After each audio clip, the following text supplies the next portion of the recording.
amigos? Bienvenidos a Sin Filtros. En esta emisión vamos a conversar con el físico Guillermo Salas. Vamos a hablar con él sobre la experiencia que se tuvo en Venezuela en el año 2004 y los años sucesivos con el fraude electoral. El fraude electoral de Venezuela ha servido como tema de discusión y estudio en otros países. Y creo que es importante destacar todo el proceso. Él lo va a contar acá en Sin Filtros, con todos los detalles y todas las personas que nos están viendo en estos momentos, particularmente todos los que están participando en nuestro superchat, pues los invito a activarse, a opinar y a dejarnos los comentarios. Y recuerden que si les gusta nuestro trabajo, regálennos un like. Quiero particularmente agradecer la participación también en nuestra cuenta de patreon.com/Venezuela Política. Gracias por su apoyo, soporte y el entusiasmo que le ponen día a día para nuestros contenidos. Adelante entonces, la gente de Superchat ya se está entrando, ya bienvenidos todos, de verdad que siempre que los veo participar con todos esos comentarios a veces tan jocosos que me hacen recordar que esa es la Venezuela que amo, esa Venezuela donde la gente es inteligente, creativa y jocosa, que hacen de las situaciones más tristes un chiste. Y eso, cuando uno está lejos, cuando uno anda con otras culturas, le produce mucha alegría saber que todavía tenemos el buen humor y la jocosidad que caracteriza al pueblo venezolano. Así que muchísimas gracias. También quiero darle las gracias a todos aquellos que se están incorporando en nuestro superchat desde Canadá, desde España, desde Argentina, desde Perú, Ecuador, Bolivia, Colombia y muchos otros países. A todos mil gracias y bueno, vamos a darle la bienvenida a nuestro invitado de hoy. Como les recuerdo, él es físico. Ustedes alguna vez lo habrán oído hablar porque tiene una larga trayectoria explicando lo que es un fraude electoral desde el punto de vista de la ciencia y él lo va a explicar de manera clara, de tal forma que ustedes lo puedan entender y puedan interpretar los eventos que están ocurriendo no solamente en los Estados Unidos o Venezuela, sino en otros países con tal vez hechos mucho más asertivos, de tal forma que ustedes no se dejen engañar por las narrativas. Bienvenido, muchísimas gracias por estar con nosotros, Guillermo. Muchas gracias, Meibor, por la invitación. Sí. Quiero que expliquemos algo porque en las últimas tendencias que hay, no solamente en Venezuela, donde ya prácticamente estábamos acostumbrados al proceso, sino en otros países, cuando se habla de fraude electoral, inmediatamente se coloca al lado una especie de adjetivo donde dice esto es una teoría conspirativa, esto no puede suceder en un país. Es decir, que no puede haber fraude electoral a través de los sistemas de votación automatizados. En Venezuela pues tenemos una larga historia con el caso de Smartmatic y otras empresas que han conjugado. Y yo quisiera que tú le explicaras a toda esta gente que nos está viendo en estos momentos por qué eso no es ninguna teoría conspirativa y sí puede ocurrir. Fue peor aún.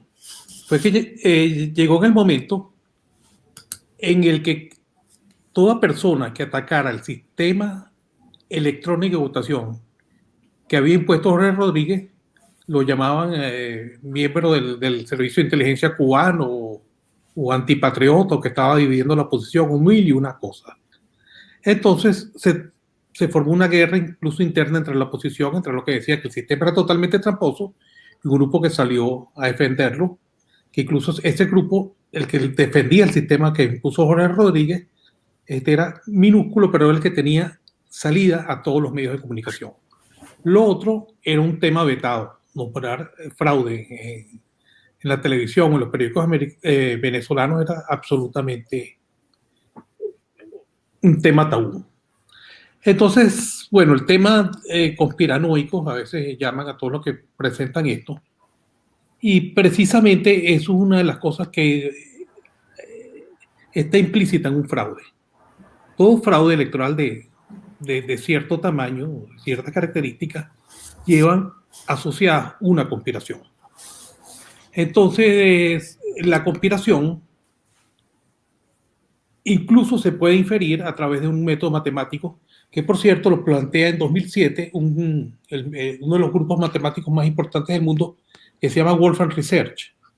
Cuando existe una conspiración, por ejemplo, se forman una cantidad de lazos extremadamente cortos, unas conexiones muy cortas que delatan la misma conspiración. Por ejemplo, si nos vamos a lo que pasó con el revocatorio de 2004, resulta que vamos a ver estos lazos. En el año 2000, el ingeniero Mujica, que ahorita creo que está en boca de todo el mundo,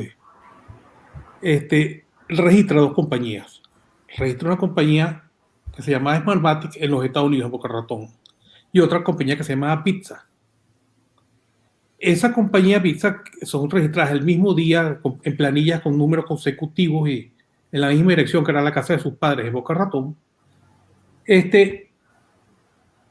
La mantiene inactiva hasta el 2003. En el 2003 la oposición venezolana comienza a organizarse el firmazo y todo aquello para ir al revocatorio.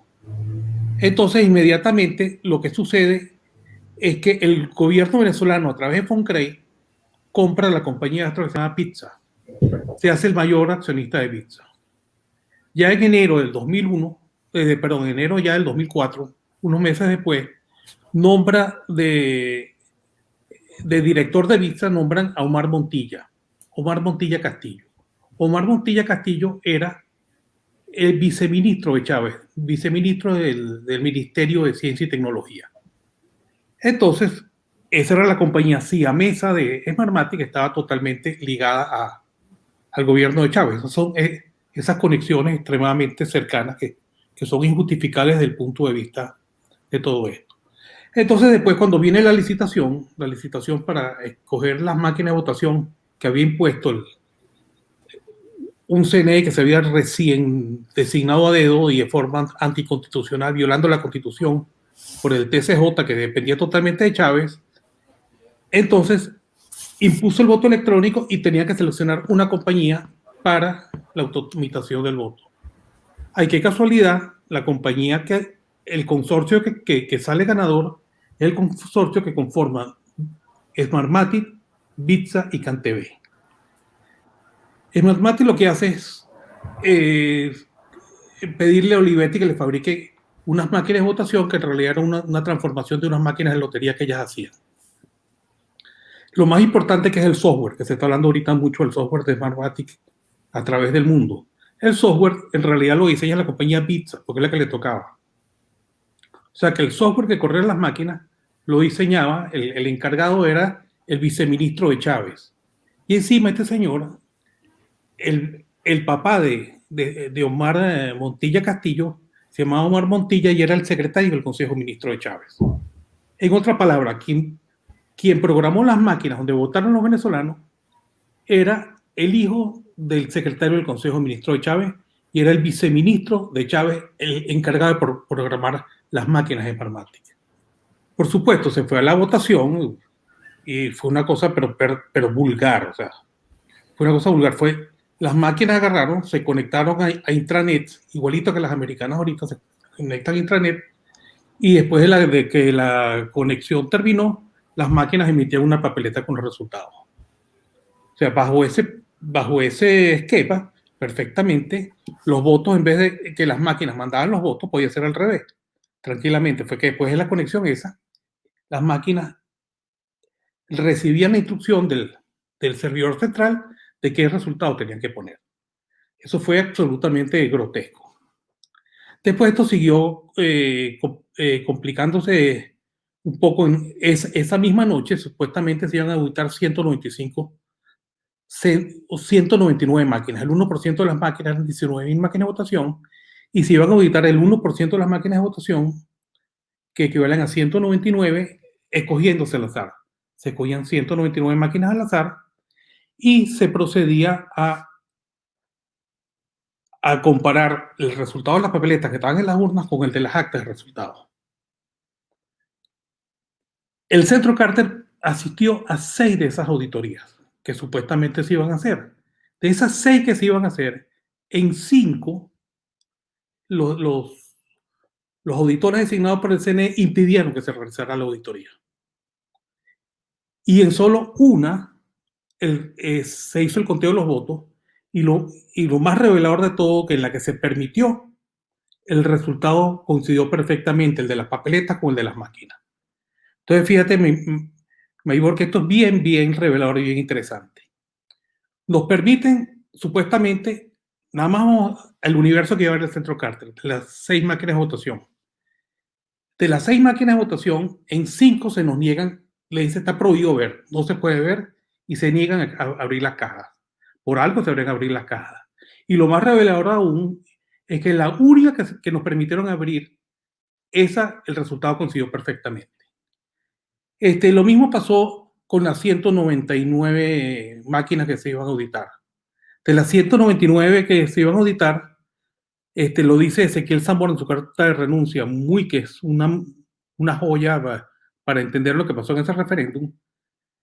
De las 199, nada más permiten que a los testigos de la oposición estar presentes en 27 de esas auditorías, de las 199. En las 199 no les permiten entrar y en las 27 que les permiten estar, el resultado coincide perfectamente. Me explico que eso es extraordinariamente sospechoso. Si yo tengo derecho a ver todo, el poquitico que me dejas ver, ese poquitico está bien. Entonces el centro Carter, que se comportó como un perfecto cómplice, lo que dijo no, es que ellos no sabían que había que contar las papeletas para compararlo con el de la... O sea, habían puesto las máquinas y el que era garante del referéndum dice que los auditores del Seno no tenían que comparar, no sabían que tenían que comparar las papeletas con el acta. Entonces, total, eso fue un absoluto, un absoluto, fue como la fotografía de un fraude. Pero fíjate una cosa, no solo que fue la fotografía de un fraude, sino lo más interesante es que lo que nos dejaron ver estaba bien. Eso es lo más revelador y lo vamos a relacionar con las declaraciones que está dando ahorita Liasmi Salazar, que creo que son extraordinariamente importantes, que son las declaraciones que está dando para el problema de los Estados Unidos. Sí, es importante decirle a la audiencia que hay una affidavit, que es una declaración jurada del señor Leazmi Salazar, que era escolta de Hugo Chávez de alta confianza y posteriormente de Diosdado Cabello cuando Chávez murió. Y él ha dicho que estuvo presente cuando se discutió este asunto. Hay una parte de esa declaración jurada que no conocemos porque está sellada, pero sin duda alguna en el proceso judicial que se va a dar, vamos a tener la oportunidad de saber exactamente qué fue lo que él dijo allí. Por ahora se interpreta y ustedes que estuvieron presentes en todo el proceso, supongo que conocen bien lo que dice en la parte sellada, pero bueno, ahí en pantalla pueden ver esa declaración de Leazmi, que como les digo es jurada y está sellada, pero se ha dado a conocer algunos fragmentos que les presento en este momento en pantalla. Y mientras Guillermo continúa con la explicación que está muy clara y de verdad te agradezco que estés dándole esos datos y esa información a toda la gente que nos está viendo. Sí, una cosa sobre las declaraciones de Leazmi Salazar es que él había escrito un libro, o Emil Blasco, un periodista español, había escrito un libro con sus declaraciones que se llama Boomerang Chávez, los fraudes que llevaron al colapso a Venezuela. Simplemente, o sea, más que eso, lo que yo tengo una información de haber leído ese libro, y después podemos entender por qué lo de Leazmi tiene todo el sentido del mundo y cómo se relaciona incluso lo de Leazmi con lo que está sucediendo en los Estados Unidos. Porque todo esto está como muy conectado, aunque no nos vayan a llamar o piensen que por relacionar cosas uno vaya a parecer conspiranoico. Entonces, ¿por qué se suspendió la auditoría? Eso se pudo determinar perfectamente y se debía al modelo matemático que seguían los resultados oficiales del referéndum revocatorio. Eso está totalmente ligado a la suspensión de la auditoría, y sin embargo el Centro Carter siempre mantuvo que eso fue casual, que los auditores no sabían que tenían que contar las papeletas. O sea, es como una burla a los venezolanos. 3 días después se hace una segunda auditoría, que el conteo de las papeletas, pero una cuestión, pero más burla a los venezolanos todavía, porque ni siquiera se le se le hace el seguimiento de que las urnas que le entregaron, las urnas electorales que le entregaron a la Fuerza Armada la noche del referéndum, era la misma que usaron para hacer las auditorías. Y eso que tiene un precinto firmado y nada de eso se usó. Entonces, bajo ese sistema fueron varios grupos que empezaron a estudiar la veracidad de los resultados.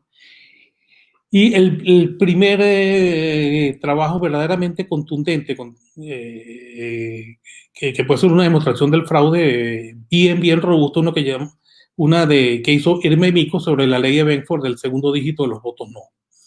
Al principio uno puede parecer que es una cosa muy rebuscada, una ley que casi nadie conocía, que se llama la ley de Benford, se usara para demostrar un fraude y porque los números de votos no ignoraban eso.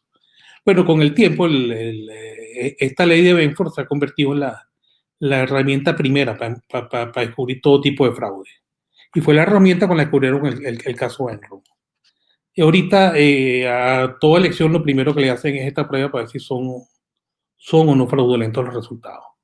Sin embargo, ese trabajo, que se hizo apenas 3 semanas después del referéndum, o sea, yo lo pude ver cómo incluso toda la clase política hizo todo lo posible por desmeritarlo. Pero yo creo que ahorita que se va a destapar, yo creo, todo esto en la Corte Americana, porque también se va a destapar el caso de Smartmatic en Venezuela. Se va a saber muchísimo lo que pasó, muchísimo lo que taparon todo este asunto, que verdaderamente yo que lo he venido siguiendo ha sido simplemente asqueroso muchas de las cosas que hicieron para tapar todas las evidencias de fraude. Sin embargo, esto pasó y se tenía como silenciado. Entonces, pero sin embargo han aparecido muchos fraudes en el mundo a partir de ese momento. No sé si están al tanto de lo que pasó en Filipinas en el 2016, donde le descubrieron que Smartmatic tenía unas computadoras ocultas. Creo que era como en el piso 3 del sistema electoral, y las que supuestamente habían funcionado estaban en el piso 2 y habían interpuesto unas computadoras que incluso lo acepta el señor García de Smartmatic. Acepta que habían puesto unas computadoras intermedias. O sea, llegó una computadora, no llegaban directamente de la máquina a la computadora oficial, sino que hacían escala en otra computadora y esa computadora es la que mandaba los resultados. Habían podido alterar como les diera la gana el resultado de la elección. Por cierto, el señor García es uno de los principales que está en el voto automatizado en el estado de Texas, que a mucha gente, a los americanos le ha llamado muchísimo la atención de cómo se pudieron dejar meter ese señor, que era una de las bases de Smartmatic. No está con Smartmatic allí, pero es él uno de los que automatizó el voto en el estado de Texas. Y bueno, en total, más que nada, mi sensación es que, y creo que la de muchísimos venezolanos, que todo este sistema que montó Jorge Rodríguez en el 2004 era para imponernos una tiranía, o poner un totalitarismo, pero va disfrazado de democracia. Y para disfrazarlo de democracia, lo que hizo fue, para disfrazar la democracia, lo hacen sobre todo con elecciones. Ponen elecciones y elecciones, pero son elecciones absolutamente controladas. Y así poco a poco se fue acabando con la democracia y con la vida de los venezolanos. Cuando uno escucha esto, Guillermo, y uno empieza a evaluar, porque no solamente es en Venezuela, Venezuela pareciera ser el laboratorio de todo el proceso que posteriormente se dio en América Latina, y ahora uno observa lo mismo en Estados Unidos.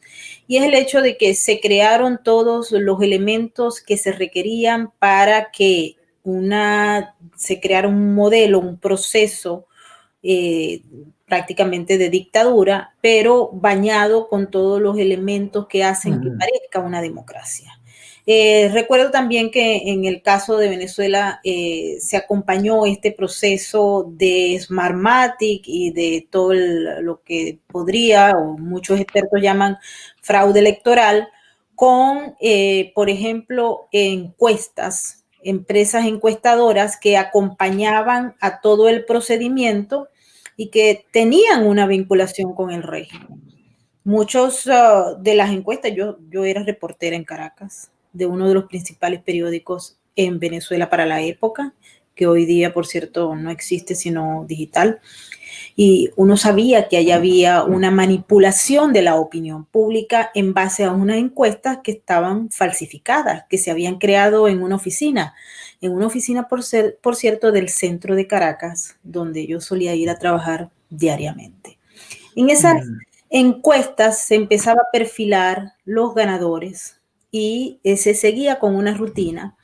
Esas encuestas a veces estaban basadas en simple y llanamente porcentajes creados artificialmente y otros en unas encuestas que se le hacían a la gente de manera manipulada por unos sectores muy específicos. También está el acompañamiento de los medios de comunicación y es importante destacar el rol que cumplieron al principio de todo este proceso que se vivió en Venezuela los grandes medios de comunicación.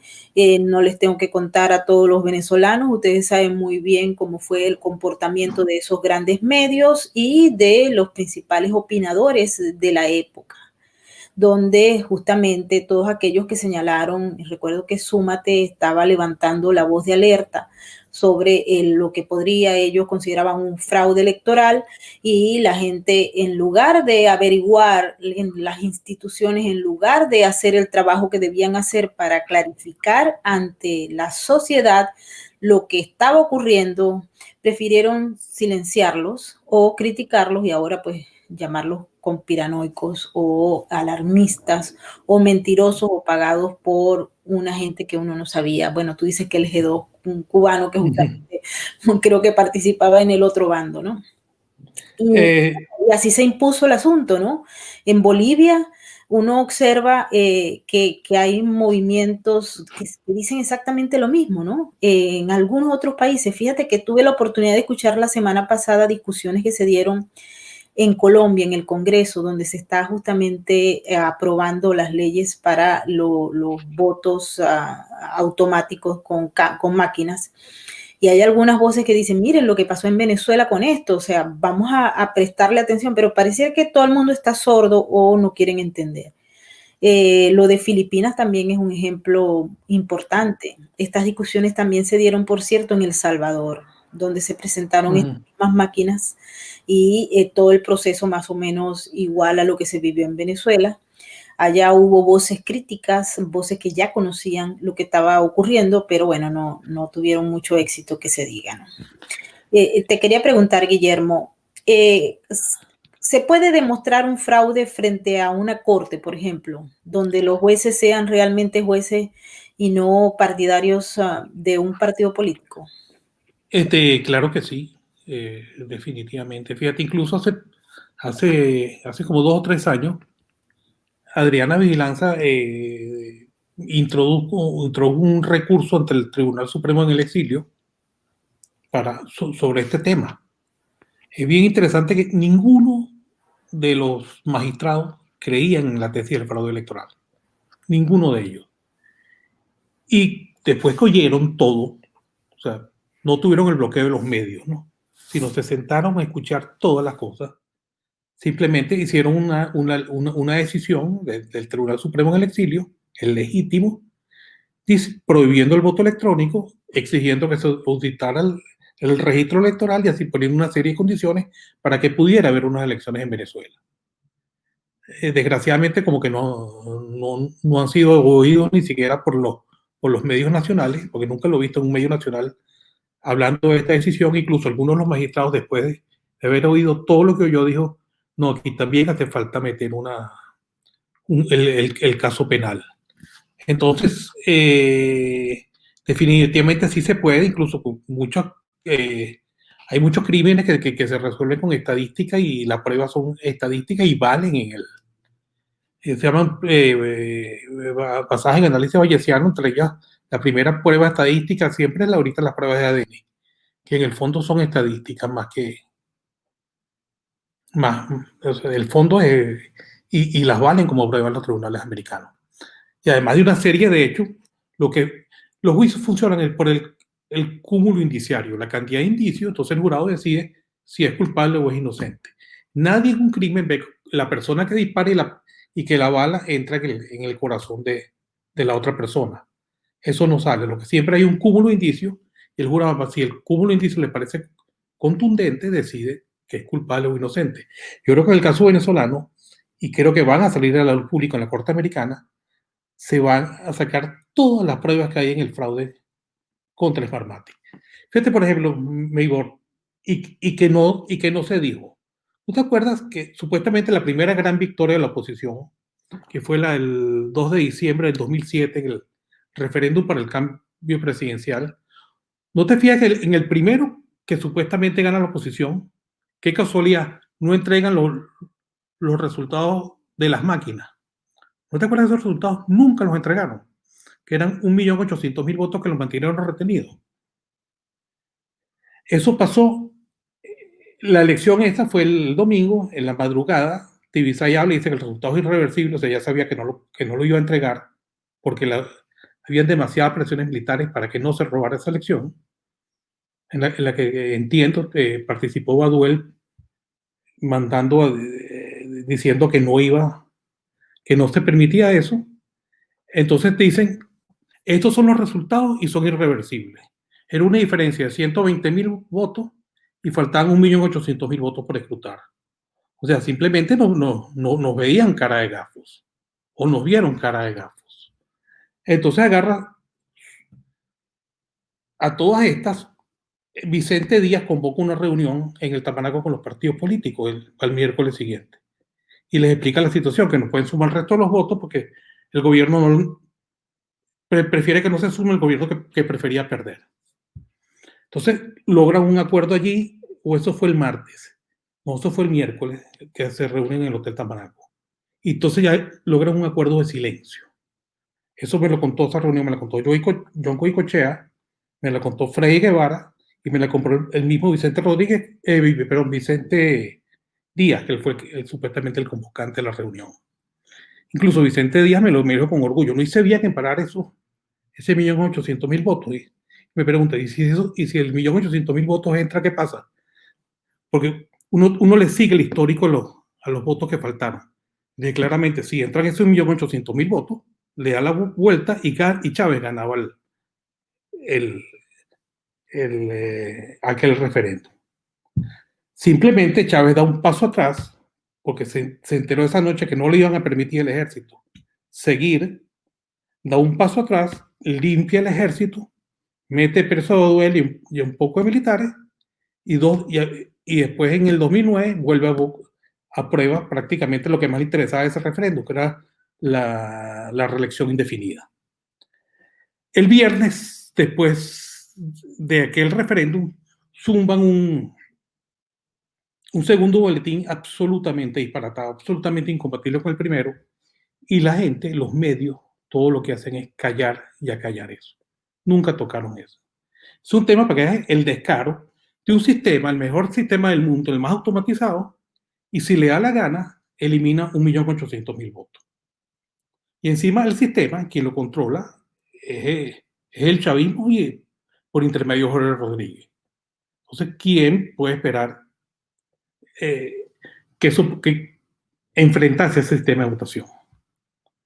Y entonces, cuando tú hablas, Guillermo, discúlpame la interrupción, cuando tú hablas de que los miembros o algunos miembros de la oposición venezolana sabían y hubo como un acuerdo para silenciar este asunto, ¿eso no los convierte como en cómplices de todo el proceso? Por supuesto, no hay cosa peor que el silencio. A veces no hay nada más cómplice que el silencio. Yo siempre tengo recurrente una frase de Unamuno, de Miguel de Unamuno, que dice, a veces callar equivale a mentir.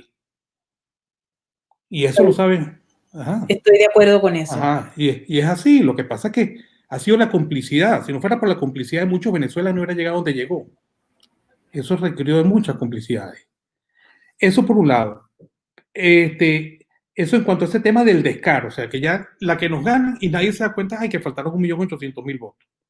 Y que suman esos 1.800.000 votos le da la vuelta a la tortilla, ¿no? Pero eso lo callaron los medios, todo se silencia. Vamos a volver un poquito, vamos a hacer otro tema que tocaste, que es el de las encuestas. Vamos a ver. El caso de las encuestas para el 2004, la primera encuesta que ellos ponen es la encuesta, la primera que, fíjate, cuando se empieza a organizar el referéndum, Chávez estaba perdiendo cerca de 70, 30, 60, incluso según Data Analysis, la popularidad, o el 67% estaba contra Chávez. Okay, si hubieran hecho en una época, el 67% estaba contra Chávez. Entonces ellos hacen dos cosas, Maybor. Ellos lanzan la misión vivienda, pero la misión vivienda era para hacer creíble el cambio. Ellos lanzan la misión vivienda y paralelo a la misión vivienda crean la compañía esta North American Opinion Research.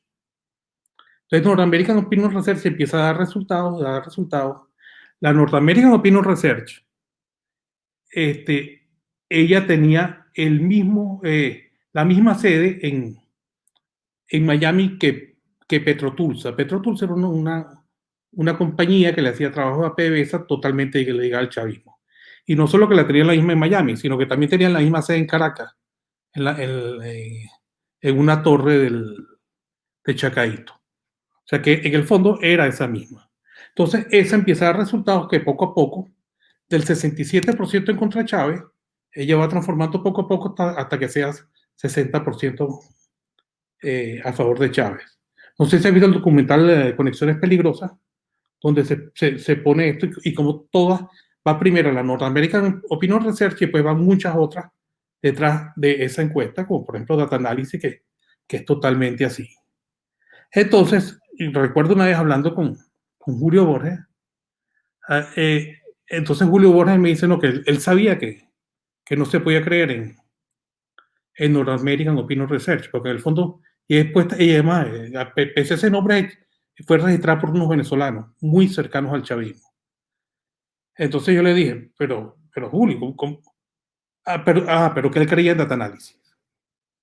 Yo le dije a Julio, mira Julio, si los dos dan la misma predicción, tú no puedes ser que tú no creas en una y creas en la otra. Tú tienes que ser consistente, o dices, o las dos son unas tracaleras o las dos están bien. Entonces, eso es una cuestión que definitivamente hubo un manejo tremendo de las encuestas y un manejo de la excusa de la misión Barrio Adentro, que la misión Barrio Adentro no fue tanto que cambiara, porque apenas había recién comenzado, sino que, fíjate, con esa misión pues, lo que llenaron fue sobre todo el este de Caracas llena de vallas, diciendo todos los alcances del barrio, de la misión Barrio Adentro. Con eso, lo que lograron es que la gente creyera que la misión Barrio Adentro verdaderamente había cambiado el sentir de los venezolanos. Eso, las encuestas definitivamente, y sobre todo cuando tú ves que un encuestador es serio, un encuestador serio agarra la encuesta que le contrataron y se la entrega al que lo contrató. No anda por allí convenciendo a todo el mundo que Chávez es un titán, que nadie puede vencer a Chávez.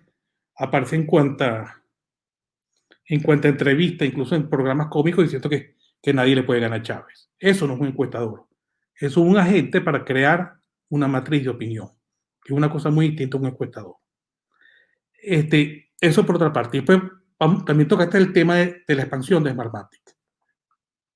Después aquella casita en Boca Ratón, que era Smartmatic, unos meses antes del referéndum, 7 meses después del referéndum, se compra la compañía más grande, o creo que es la más grande, si no la más grande, una de las más grandes del conteo de votos en los Estados Unidos, que la Sequoia Voting System, que creo que es que a la larga se convierte en Dominion.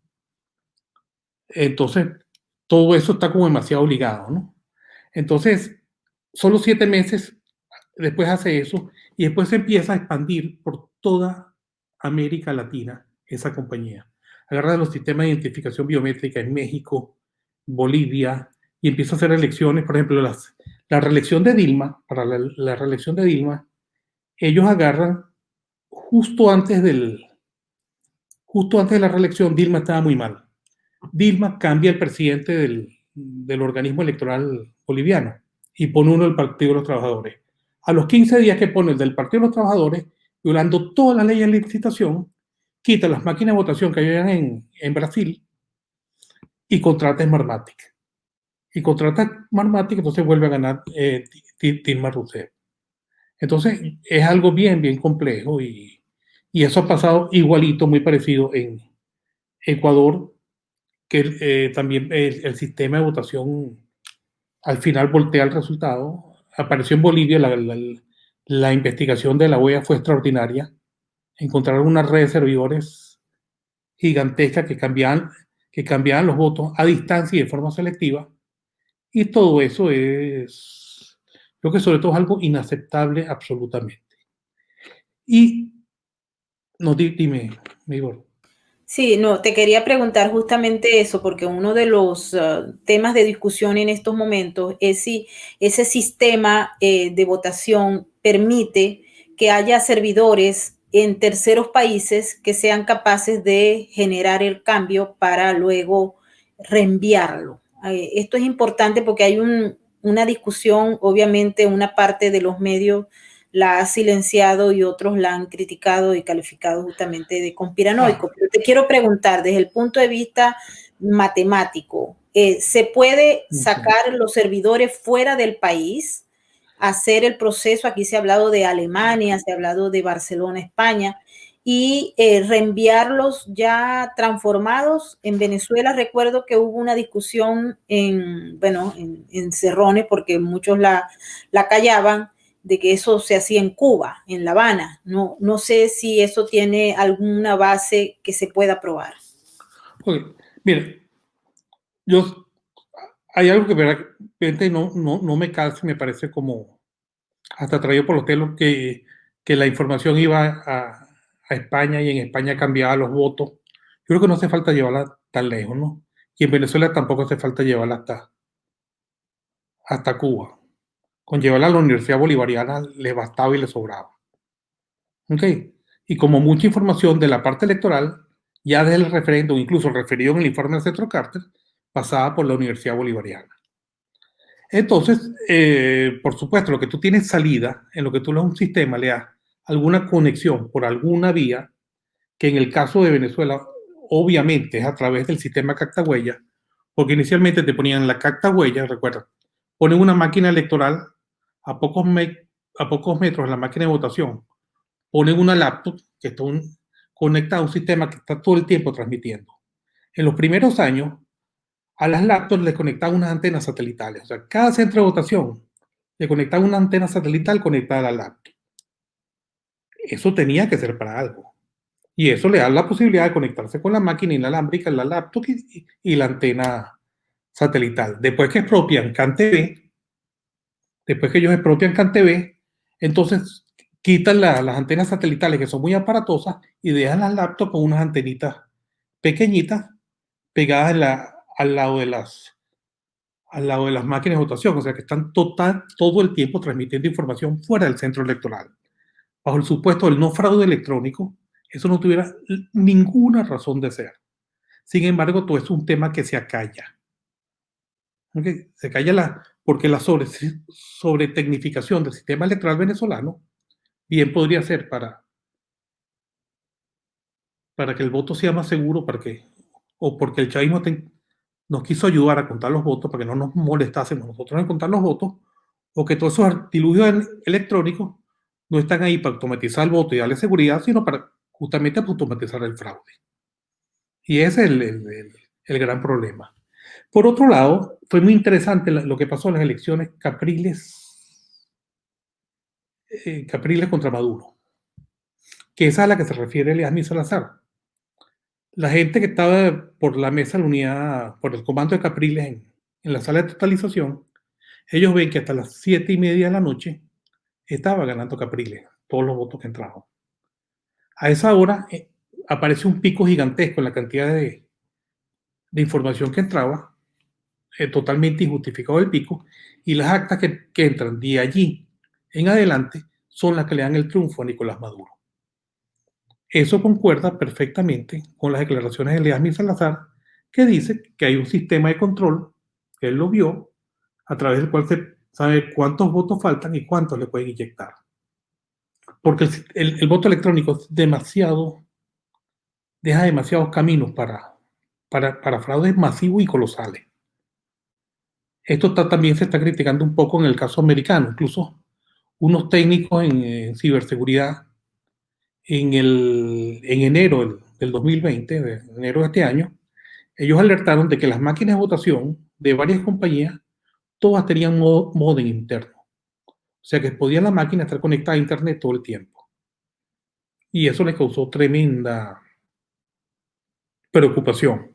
Y la denunciaron y hizo un programa especial, hizo un reportaje, la NBC, bien interesante sobre ese tema. O sea, para que una máquina de votación va a tener un sistema que estaba todo el tiempo transmitiendo todo esto. Entonces hay gente que cree que estas transmisiones verdaderamente están unidas a Internet, que yo creo que muchas compañías ya lo aceptan, que sus máquinas están perennemente conectadas a Internet, y si están conectadas a Internet, alguien puede ir monitoreando en tiempo real cómo va la votación. Eso incluso le daría la posibilidad de saber cuántos votos tiene que inyectar en la noche vía correo, o vía electrónica. Entonces, en definitiva, yo creo que una de las cosas buenas que pasó con esta elección de los Estados Unidos, que va a acabar con el voto electrónico. Definitivamente eso se está discutiendo. Te pregunto, anteriormente a estos procesos electrónicos modernos con estas máquinas, se hacía el voto manual. Del voto manual, bueno, yo recuerdo que en Venezuela también había que si se echaron unas papeletas en tal sitio, quedaron las copias de las actas, etcétera. Hoy en día pareciera que el voto manual es menos vulnerable que el electrónico. Sobre todo justamente cuando tú estás hablando de que algunas máquinas de estas, o todas las máquinas, no sabemos, se conectan a Internet, y cuando esto ocurre, entonces existe mayor vulnerabilidad para lograr manipular la data. En este caso, y viendo hacia futuro, porque yo creo que lo que está ocurriendo en los Estados Unidos va a ayudar a muchos países que están pasando por este proceso. No sabemos si estas fuerzas dominantes en cada uno de esos países va a permitir que se produzca un cambio, porque todo va a ser en base a la voluntad política, en base a la posible aplicación de la justicia. No sabemos si en el caso de los Estados Unidos, si esto se lleva a la corte, vaya a haber aplicación de la justicia. El caso de la señora Power muestra y señala que eso es lo que ella anda buscando, es decir, que los personajes, no importa de qué partido sean, si son del Partido Republicano o Demócrata, pero que tengan responsabilidad en este proceso que ella pretende probar a través de una serie de evidencias en las que el sistema electoral fue influenciado, manipulado por terceros. Esto implicaría que necesariamente para buscar una cura que esté enmarcada dentro de lo que es la responsabilidad de las instituciones democráticas, tiene que haber aplicación de la justicia sin importar el color del partido político y los cargos de arriba hacia abajo, y al menos eso es lo que se ha dicho que va a ocurrir. No sabemos si esa fuerza dominante en estos momentos en los Estados Unidos va a tener la voluntad política o la fortaleza de las instituciones para acometer lo que es el castigo a la comisión de un delito. En la América Latina, Guillermo, la cosa se pone un poco más compleja, porque se supone que en los Estados Unidos hay una fortaleza de las instituciones democráticas y es el modelo a seguir en muchos países. Pero bueno, ahora está justamente en discusión. Creo que es un momento importante para la democracia de los Estados Unidos y el mismo sistema de depurarse y de fortalecerse en base a lo que sería la limpieza del pantano, que parece que está bien profundo por todo lo que hemos visto y cómo se puede evaluar el comportamiento de muchos de los actores que parecieran tener responsabilidad en todo este caos que se ha generado en Estados Unidos. ¿Podemos pensar eso en Venezuela? Obviamente no. Hay unos comicios que están siendo llamados por el régimen de Nicolás Maduro para el día 6 de diciembre. Esas máquinas van a estar allí, independientemente de que no vote nadie o que voten algunos. Todo indica que ellos van a obtener una mayoría dominante y esto va a generar la agudización de la crisis y la implantación ya en líneas generales de lo que se llama el Estado socialista con todos estos modelos de comunas, etcétera, que van a conllevar a menos libertad y prácticamente a la subyugación en materia económica y política. Y esto obviamente es preocupante. O sea, quiero recibir tu opinión sobre este aspecto. Sé que le toca en preocupación a muchos de los que nos están viendo, pero a otros que no lo quieren ni ver ni oír, pero que van a resultar perjudicados con todo el proceso final de este asunto. Sí, yo lo que he oído, he estado viendo por todo que lo quieren llamar democracia radical. Así van a llamar ellos al sistema comunal, al Estado comunal, lo van a llamar democracia radical, y será verdaderamente el fin de muchísimas libertades, de las cuales parecen como derechos naturales del hombre, van a ser totalmente pisoteadas allá en nuestra Venezuela, ¿no? Entonces, y todo esto, sí, y todo esto se llevó, fue un proceso, como decía Chávez. Chávez lo llamaba el proceso. Esto no fue como fue en Cuba o como fue después que llegaron los bolcheviques a Rusia, no, sino fue un proceso en el que poco a poco fueron llevando eso. Incluso está descrito en el libro de ellos que se llama el libro rojo del PSUV. Ahí lo dice claro, dice la parte electoral va a ser solo el comienzo, pero al final van a ser sistemas donde se va a prescindir de la elección, sino va a ser la elección tipo sistema comunal, en el que las comunas escogen al presidente y el presidente escoge a las comunas. Así como funcionó en Rusia por mucho tiempo y como funciona en Cuba. Eso es una absoluta burla a los derechos del hombre. Y en cuanto a lo anterior, a lo que está pasando en los Estados Unidos, yo creo que puede beneficiar mucho a Venezuela. Mucho de lo que pasó con los fraudes electorales en Venezuela se hicieron, o sea, los he seguido por tiempo, se fraguaron y se encubrieron en los Estados Unidos y por instituciones registradas en los Estados Unidos americanos. Todo eso saldrá a la pública. Yo espero que si eso llega a la Corte, yo creo que un poco la estrategia de la doctora Powell va a ser demostrar que Smartmatic, lo que era en el fondo era una compañía creada ad hoc para hacer fraudes en Venezuela, van a demostrar los fraudes en Venezuela, van a estarpar toda aquella olla en la Corte Suprema Americana, y que todos los venezolanos y que todo el mundo vean cuán podrido era eso. Y el daño que hizo toda esa gente, que en vez de denunciar el fraude, lo que hicieron fue acallarlo convirtiéndose en cómplices. Pero Maybor, yo creo que al final la gente por lo menos va a conocer la verdad y la va a conocer de manos de este tribunal, y yo creo que cuando se sepa todas las cosas que saldrán ahí a la luz pública, la gente se va a quedar boquiabierta de cómo pudo pasar eso. Pareciera que hay un proyecto de larga data en el que, como hemos hablado en este programa, se buscaron todos los elementos necesarios para construir este proceso que en Venezuela, a pesar de todo lo que muchos digan, es exitoso. Creo que hubo una subestimación de los actores iniciales, incluyendo a Hugo Chávez, a Nicolás Maduro, a Jorge Rodríguez y a otros que tenían una capacidad para seguir una estrategia, estaban preparados para ellos y no tenían ningún tipo de escrúpulos ni de principios morales para acometer objetivos que iban en contra de las libertades, de los intereses del pueblo venezolano. Y ahí están, ahí lo vemos.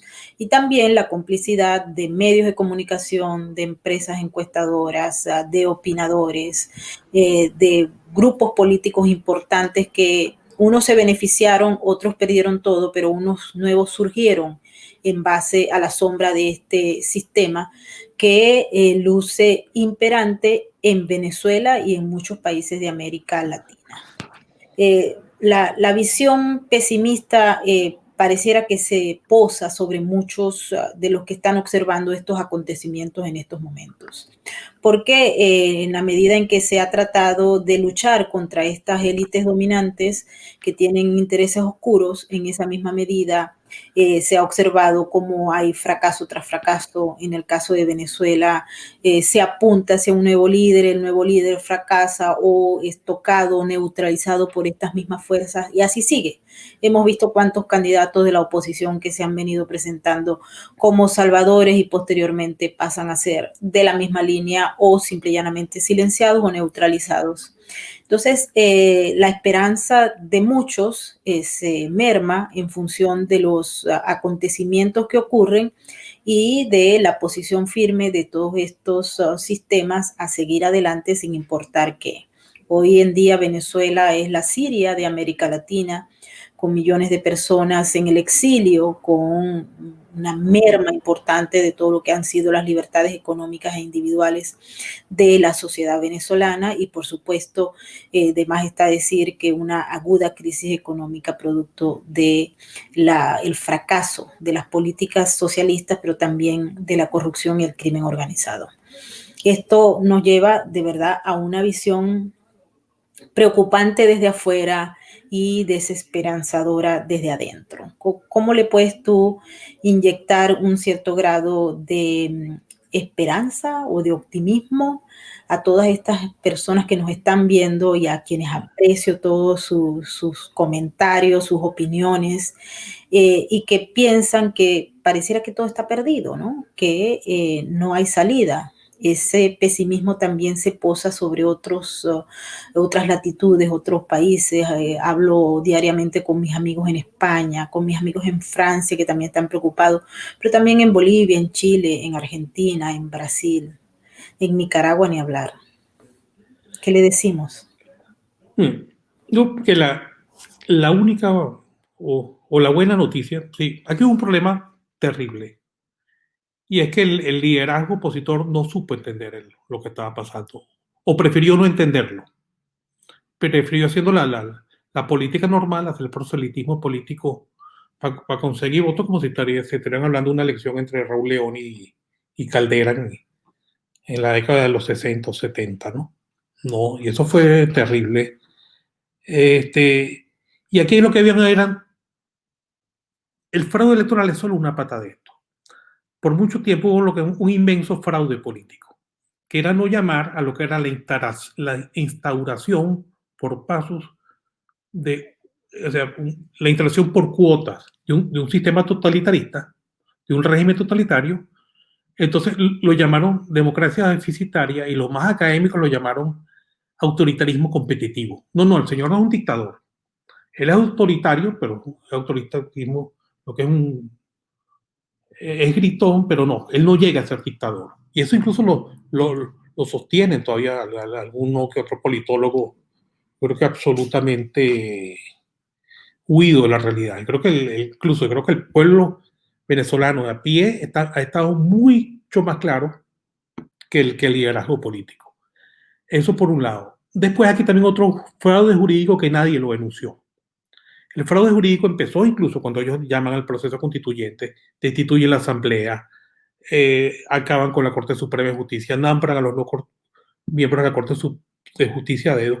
Todo eso, y por cierto, eso no fue hecho diseñado por un venezolano. Eso fue diseñado por un español que se llama, todo ese proceso que es el que asesora, se llama Roberto Viciano Pastor, que es un profesor de la Universidad de Valencia, España, de Derecho Constitucional, del partido Podemos, y es el que asesora todos los procesos constituyentes que ha hecho el socialismo del siglo XXI en América Latina, y que muchos de ellos han sido simples vulgares golpes de Estado. Entonces, en primer lugar, no es un problema de la izquierda venezolana, no sé qué, es un problema de la izquierda mundial que se ha tomado como el hecho de destruir a las instituciones democráticas en Venezuela. Lo único bueno de todo esto, y con lo que está ocurriendo ahorita en Guatemala, lo que ocurre en Chile con todas las quemas y en Argentina, es que la gente y lo que está ocurriendo en Estados Unidos es que la gente está abriendo los ojos. Ya finalmente nadie puede seguir ocultando el problema. Sí puede que haya todavía algún político que otro ahí que todavía cree que la nación, que esta tiranía, porque esto en el fondo lo que es una tiranía, le va a hacer una elección limpia presidencial.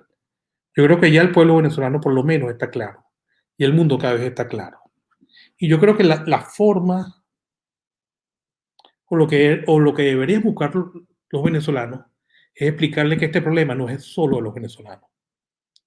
Que si no nos ayudan a sacar esto y de la forma como hay que sacarlo, a la larga esto les va a llegar a ellos, tarde o temprano. O sea que es mejor que nos ayuden con un método eficaz para erradicar esta tiranía que hoy sufre Venezuela. Bueno, Guillermo, quiero darte las gracias por haber participado en Sin Filtros y, bueno, prácticamente una clase magistral. Hay mucha gente que está contenta, que tiene comentarios muy positivos en función de lo que ha ocurrido y de lo que viene. Fue sin filtros.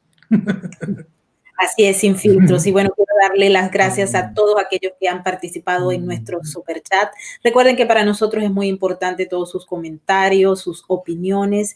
Y si les gusta nuestro trabajo, por favor, regálenos un like. Quiero aprovechar también para agradecerle a todos los suscriptores de nuestra cuenta de patreon.com/Venezuela Política. Gracias por su ayuda, por su colaboración y por su entusiasmo en cada uno de los contenidos que producimos para ustedes. Guillermo. Muchas gracias a tu audiencia, muchas gracias a ti, Maybor. Y bueno, las tiranías no son eternas. Eso Así es lo que yo creo. Y ya creo que el mundo está abriendo los ojos. Y no se pueden seguir poniendo de perfil ante la tragedia que yo creo que es una de las más grandes, de América creo que es la más grande, y una de las más grandes de la historia de la humanidad. Así es, así que abran los ojos, piensen, ubíquense y recuerden que ustedes pueden seguirle la pista a todos los actores que son responsables de la desgracia que están viviendo. Lo pueden ver a través de las redes sociales, eso es uno de los aspectos positivos, que ustedes pueden revisar el comportamiento de los actores responsables del descalabro que vive Venezuela. Así que pendientes y abran muy bien los ojos. Gracias, saludos y nos vemos en la próxima emisión.